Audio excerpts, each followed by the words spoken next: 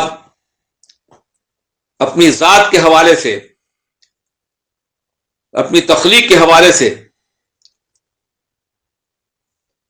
اپنی عظمتوں کا ذکر کرنے کے بعد اللہ ارشاد فرماتا ہے یا ایھا الناس اذکروا نعمت اللہ علیکم، اے لوگو تم اپنے اوپر اللہ کے نعمتوں کو یاد کرتے رہو۔ تمہارا پورا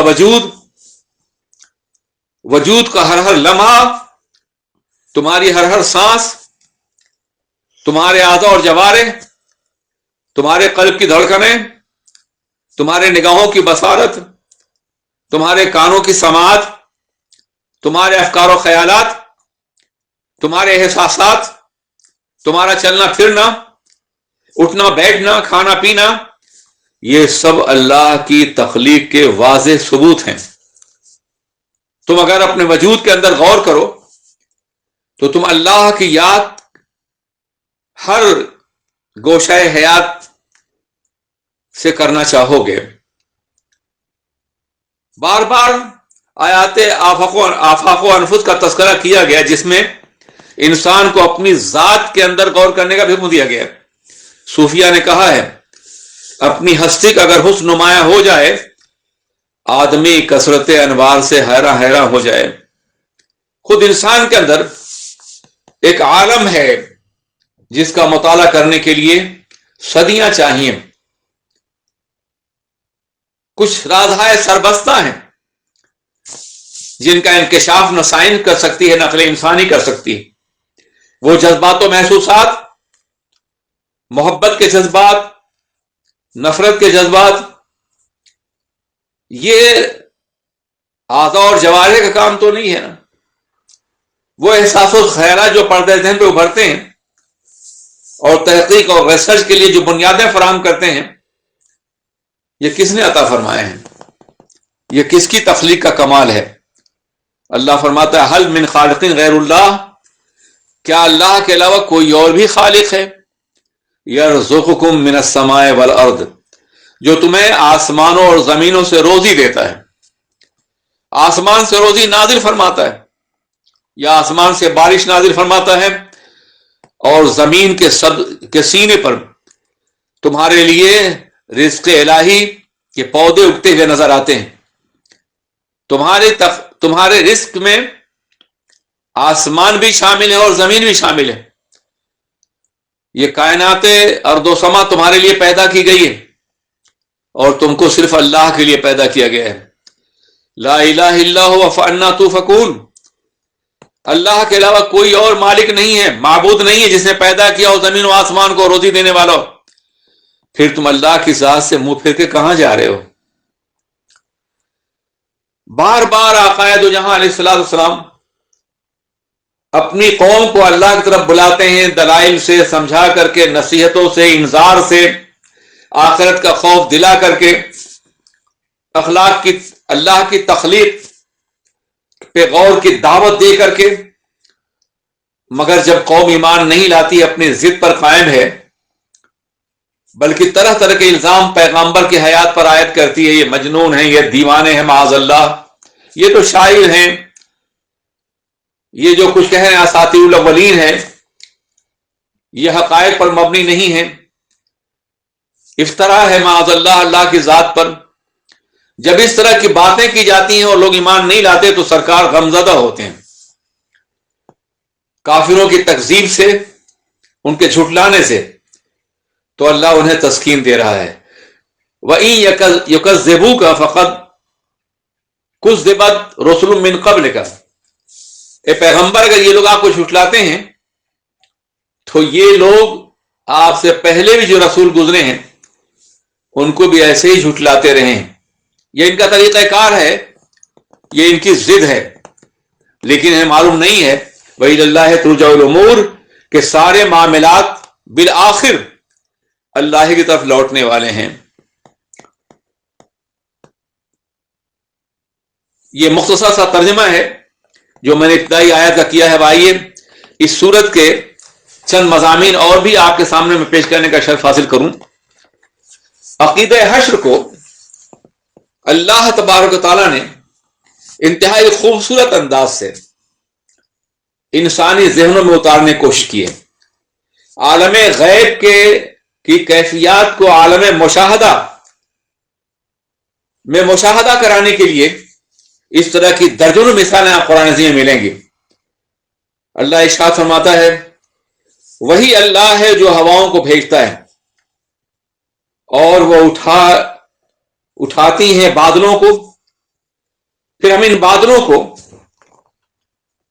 مردہ شہروں اور ان کی زمینوں کی طرف لے جاتے ہیں، اور اس سے ہم زمین کو جبکہ وہ مر چکی ہوتی ہے دوبارہ زندہ کر دیتے ہیں۔ بالکل اسی طرح تمہیں بھی دوبارہ اٹھنا ہوگا۔ حضرات، موسم خزاں میں یا شدید گرمیوں میں آپ نے زمینوں کو دیکھا ہوگا، زمین برگ و بار سے عاری ہو جاتی ہے، سبزہ جل جاتا ہے، گھاس تک کا وجود نہیں ہوتا ہے، زمین چٹک جاتی ہے، جگہ جگہ سے پھٹ جاتی ہے، گرمی کی شدت کی بنیاد پر، بارش نہ ہونے کی بنیاد پر، اور موسم کی سختی اور صلابت کی بنیاد پر۔ بظاہر اس وقت زمین کو دیکھیں اور درختوں کو دیکھیں جن کی پتیاں جھڑ چکی ہیں، شاخیں سوکھ چکی ہیں، تو کوئی یہ یقین نہیں کرتا کہ یہ دوبارہ بارآور ہوں گے، یہ درخت، یہ پھل پھول لائیں گے، یہ گلزار دوبارہ کھلیں گے، یہ زمین پھر لہلا اٹھے گی سبزوں سے۔ اس وقت یقین نہیں ہوتا، لیکن جیسے ہی اللہ کے رحمت کی بارش ہوئی تو زمین پہ سبزے اگتے ہیں، پھل اور پھول نمودار ہوتے ہیں، گلستانوں میں کلیاں مسکراتی ہیں اور گلستانوں کا سینہ پھولوں سے بھر جاتا ہے، کھیتوں میں باضابطہ طور پہ غلہ پیدا ہوتا ہے، ان کی بالیاں لہراتی ہیں ہواؤں میں، اور درختوں پر نہ صرف یہ کہ پھول اور پتے آ جاتے ہیں بلکہ اس کے بعد پھل بھی نمودار ہوتے ہیں۔ یہ سب چند دنوں کے اندر ہوتا ہے۔ اجڑی ہوئی زمین، سوکھی زمین، چٹکی ہوئی زمین جب بارش سے زندگی کی نمود حاصل کرتی ہے تو ہر ذرہ خدا کی عظمت گواہی دیتا ہے۔ ہر گیا ہے کہ الضمیر روید وحدہ لا شریک می گوید، برگ درختان سبز در نظر ہوشیار، ہر ورق دفتریز معرفت کردگار۔ یہ عالم ہو جاتا ہے تو اللہ فرماتا ہے جس طرح اللہ اپنی بھیجی ہوئی بارش سے زمین کو زندگی دیتا ہے اور پودوں کو توانائی دیتا ہے اور درختوں کو حیات تازہ سے نوازتا ہے، گلستانوں کو پھولوں سے بھر دیتا ہے، اور پھر پرندوں کے چہچہے انسان کے لیے نغمہ بن جاتے ہیں، اسی طرح سے تمہیں مرنے کے بعد بھی اللہ دوبارہ زندہ کرے گا۔ تمہارا وجود بکھر جائے کوئی پرواہ نہیں، مٹی بن جائے کوئی پرواہ نہیں، وہ قادر مطلق ہے۔ جب اس نے تم کو غیر موجود سے موجود کیا ہے تو تمہارے وجود کو دوبارہ بھی حیات بخشے گا۔ حضرات گرامی، قرآن عظیم میں جگہ جگہ اس طرح کی بہت سی مثالوں کے ذریعے سے انسانی ذہن کو سمجھانے کی کوشش کی ہے مشیت نے، پروردگار عالم نے۔ ظاہر ہے عالم غیب کا مشاہدہ تو عام انسانوں کو نہیں کیا سوائے نبی کے، لیکن عام انسانوں کو عالم مشاہدہ کے ذریعے ہی سے حقائق کا ادراک کرایا جائے گا۔ حضرات، ایسی اللہ ارشاد فرماتا ہے کہ مومن اور کافر دونوں برابر نہیں ہو سکتے۔ اے محبوب، بلا شبہ آپ کا ڈرانا انہی لوگوں کے لیے مفید ہے جو اپنے رب کو بن دیکھے مانتے ہیں اور ڈرتے ہیں، نماز قائم رکھتے ہیں اور اللہ کے راستے میں زکوٰۃ دیتے ہیں، اس یقین کے ساتھ کہ انہیں اللہ ہی کی طرف لوٹ کے جانا ہے۔ نابینا اور بینا کبھی برابر نہیں ہو سکتے، اندھے اور دیکھنے والے۔ کچھ لوگ وہ ہیں جن کے دل کی آنکھیں بینا ہیں، وہ اپنے اللہ کی قدرت اور جلووں کو دیکھ سکتی ہیں، اور کچھ اپنے دل کے اعتبار سے اندھے۔ یاد رکھیے قرآن پاک میں عدم سماعت، عدم بصارت، عدم حیات اور موت وغیرہ کی اپنی اصطلاحات ہیں۔ انسان چلتا پھرتا ہے، قرآن نے اسے مردہ کہا ہے۔ انسان کا دل دھڑکتا ہے، قرآن نے اس دل کو مردہ کہا ہے۔ انسان سن رہا ہے مگر سماعت کو قرآن اسے بہرا کہہ رہا ہے، انسان دیکھ رہا ہے مگر اسے اندھا کہہ رہا ہے. کیوں؟ اس لیے کان حقیقت نہیں سنتے، آنکھیں سچائی نہیں دیکھتی، دل حقیقت کو قبول نہیں کرتا ہے ایمان کو.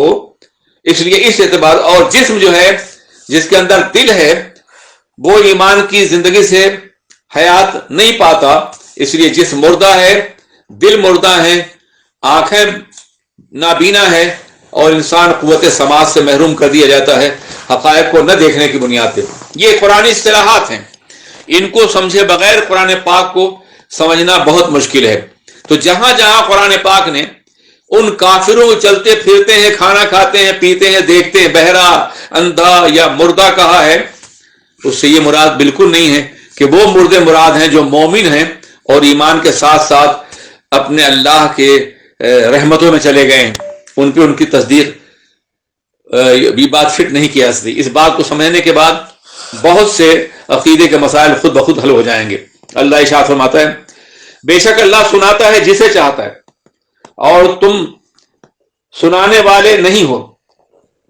یہ لوگ جو قبروں میں پڑے ہوئے ہیں، یعنی قبر والوں ہی کی طرح سے ہیں، تم انہوں نہیں سنا سکتے ہو، تم تو صرف ڈر سنانے والے ہو. ہم نے تم کو حق کے ساتھ بشیر و نذیر بنا کے بھیجا ہے محبوب.